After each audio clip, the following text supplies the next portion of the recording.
Hey, my friends. Today I want to talk about something very, very serious and something that troubles a lot of people. And I hear from people every day about this very thing, and that is the fear of hell.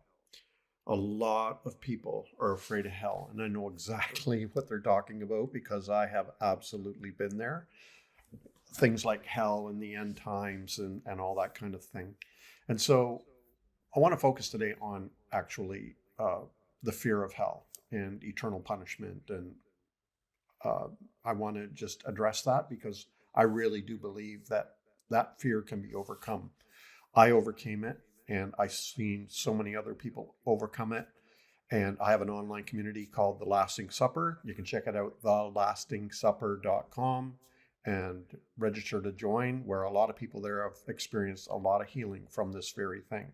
Today I'm wearing my this t-shirt that I've made for Pride Month, but it's available at all times. And check it out in my NakedPastor.com shop. So back to the fear of hell. In my opinion, there's two ways that I see people overcoming it. One is surgically, and the other is naturopathically. I'm using this as an analogy, of course, because you can't surgically remove a belief. But I'm comparing it to, let's say, like a cancerous growth or something, where you just surgically remove it. It's like you just stop believing it and then you deal with it. And that's kind of the way I sort of approached it, where I had all kinds of doubts all the way along, had all kinds of questions, I've done all kind of research and reading. And then all of a sudden, one day I just decided that's it. I don't believe in it anymore. But there was still aftermath. Even like when you go through surgery, there's still a long time to recover from the surgery and get used to your new way of life. And it's and then there's let me continue. Then there's a naturopathic route where you just stop feeding that belief. You say, I'm going to stop believing this. I'm going to do the research. I'm going to read books. I'm going to study history. I'm going to study science. I'm going to check into things. And eventually I'm just going to stop feeding that belief in hell with, you know, hellfire and brimstone preaching and fear mongering. And I'm going to stop listening to people who believe in hell and tell me I'm going there. I'm just going to sort of gradually cut off the supply of energy to that belief, and one day it'll just wither up and die. And I kind of compare this to people who say go through a divorce. I've seen there's two ways to go about it, and I've seen this. I was a pastor for many years, and I married a lot of people. I buried a lot of people, and I also was with a lot of people as they went through divorce. And I see kind of two ways, and one is where all of a sudden it's like sudden, they wake up one day, they file for a divorce, everybody's shocked, and then they have to deal with the aftermath. It's kind of like a bomb went off and you have to kind of deal with it afterwards. But then I've seen another way, that's a surgical way. Then I've seen the other way, naturopathically, comparing to, where people start talking about it and they're unhappy and they mention divorce and they struggle, they fight, they go to therapy, they do this, they do that, talk to lawyers. And maybe they separate for a bit, they go back together, and then they separate again, they go back to, then they talk, and then can go on for years. And sometimes it takes many attempts before finally the divorce happens. And then once it happens, it's over and everybody breathes and everybody gets on with their life. So it's kind of like two ways. Some people divorce and then figure out life and adjust, and then some try to figure things out. They do all the work and then they divorce and it's over. You see what I mean? And so it's just kind of the same with the belief in hell, where you might know, okay, I don't want to believe in this anymore, but I do. I was there. And so uh, one day you just say, okay, that's it. I just don't believe in it anymore. I'm done. And then you deal with it. You deal with it. You read books that, or whatever, that confirm that, or you just know you don't believe in it anymore, but it's kind of like a hangover. You have to sort of get used to life without it. Or the other way might be, I'm really struggling with this belief in hell, and so I'm going to do the research. And so you read all the books, you read theology, you read the Bible, you do all your studies. Maybe you might meditate, contemplate, and write in your journal. You might do comparative religious studies where you compare like the concept of hell or eternal punishment beliefs and other religions and all this kind of thing. And then you finally come to the conclusion, this just doesn't make sense at all. This doesn't make any sense at all, this whole concept of hell. And then you're done. It's over and you no longer believe in it anymore.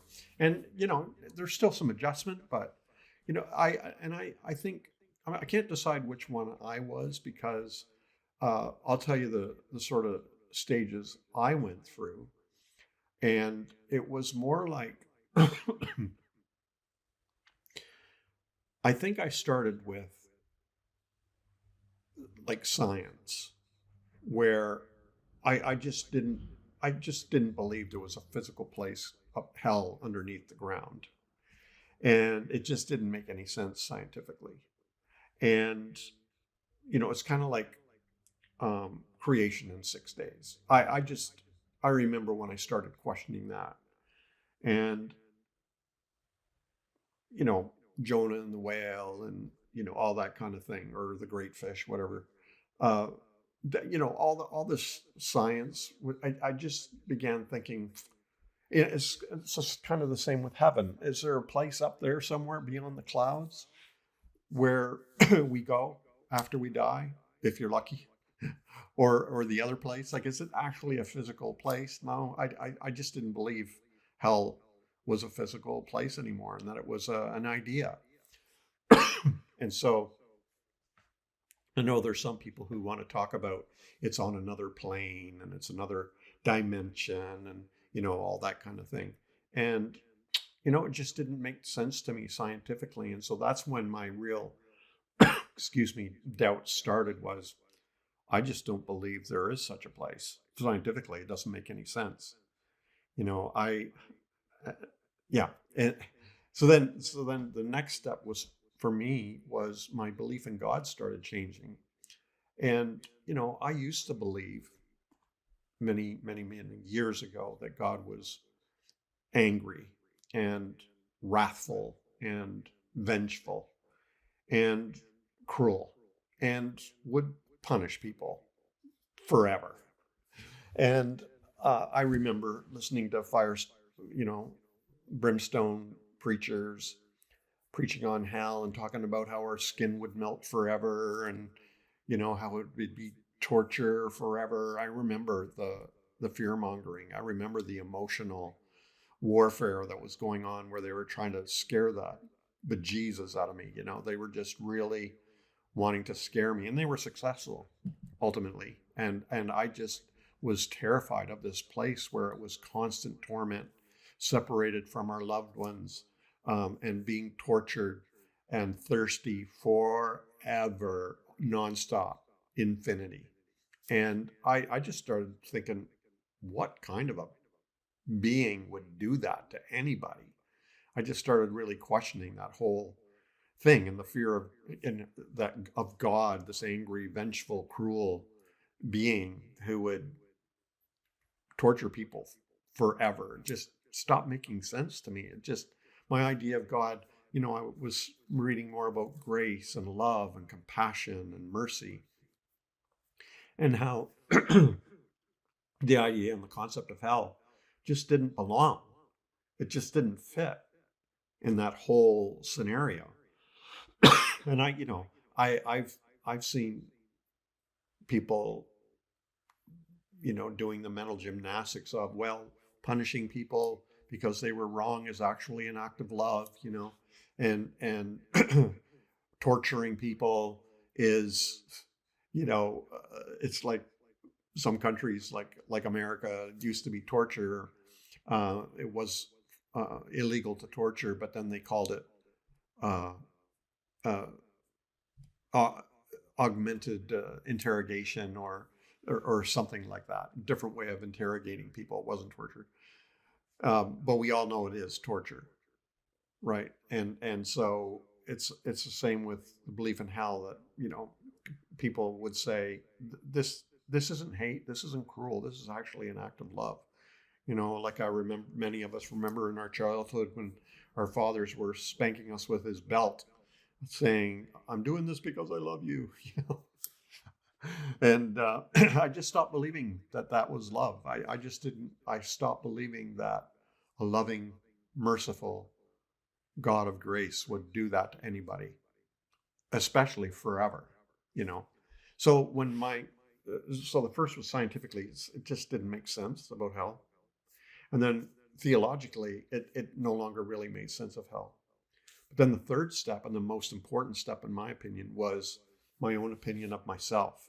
I was raised in a religious culture that taught me I was a sinner from birth. Even before I was born, I was a sinner and depraved and corrupt, and that I deserved hell and I deserved eternal punishment, and that I was wicked and evil and bent, and that I was not good. There was nothing good in me. And I started to question that. I started to think that, I'm only believing that because because I believe it. I only think it's true because I believe it. But I'm really starting to question that. I'm not sure I believe that anymore.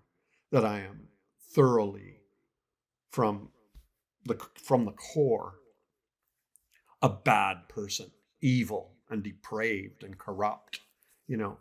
Um, and I started noticing scriptures where um, in creation that God created everything and called it good. Oh yes, but that was before the fall where sin entered, and then we were all no, I that's more theological juggling and mental gymnastics, theological mental gymnastics. And I know people, and I was meeting people at that time, Buddhists and Hindus and Muslims and atheists and so on, who were beautiful people, good people, and thinking, how can I say you're a depraved sinner? And it just stopped making sense to me, even though, I was raised all kinds of things, Baptist and Pentecostal and independent and all that kind of stuff. But I ended up in the Presbyterian Church, Reformed, Calvin, you know, where that total depravity was a thing. And I just started thinking, wow, this is a really negative view of the human race. And like, what if I'm not bad? What if I'm good? Essentially, not saying I don't have issues and I have struggles and there's darkness and shadow in me and all that kind of thing, but am I evil? Am I corrupt and depraved and all those kind of things that would lead to my condemnation? I started questioning that. So I think, there's science. I can't see it out there. It doesn't make any scientific sense. And then our view of God, would somebody really do that to somebody? Cause them to be tortured forever? And then myself, do I deserve that? Does anybody deserve that? Do I deserve that? Let's not say anybody, because I know people are going to say, what about Hitler? What about? But do you deserve that? Do I deserve that? No, I don't deserve to be tortured forever because I said God damn it one time or whatever. You know what I mean? So that's what I'm talking about. So we can, some people say the science and their theology and then their view of themselves, and eventually they get to that place where hell doesn't make sense to me anymore. And I just don't believe it. And you might wake up in the middle of the night wondering, ooh, what if I'm wrong? That's happened to me. But it after a while, I say this to people. I said, at first it's shouting at you. and you're feeling like maybe I'm wrong, maybe it does exist.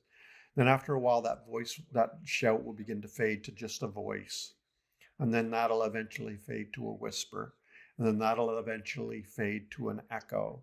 And then that'll eventually fade into silence. And you'll have your own timeline. Mine it took years, but for others, it might take longer, or for others, shorter. And it's like a wound, you get struck, it's a wound, and it immediately is painful, but it heals. But over time, the sensation goes, the pain goes. You might still once in a while, if it's raining out or whatever, or if you strain it or strike it again, it might be tender, but it's over. And so that's what I wish for you. If you're afraid of hell, if you're terrified, or the end times or whatever, believe me, just remember the facts, science. Remember, would anybody do this to anyone if they were really loving and compassionate and full of grace and mercy and truth? And do you really deserve it? No, you don't. And let that sink in, like good medicine. Take it, and over time, it'll do its work. It takes longer for some than others, but eventually that fear of hell will go. And you will sleep peacefully and enjoy your life. Thanks for listening, my friends. And please, if you appreciated this, like it, leave a comment, and follow me. And I'm going to be giving you more good stuff. Okay, take care. Love you.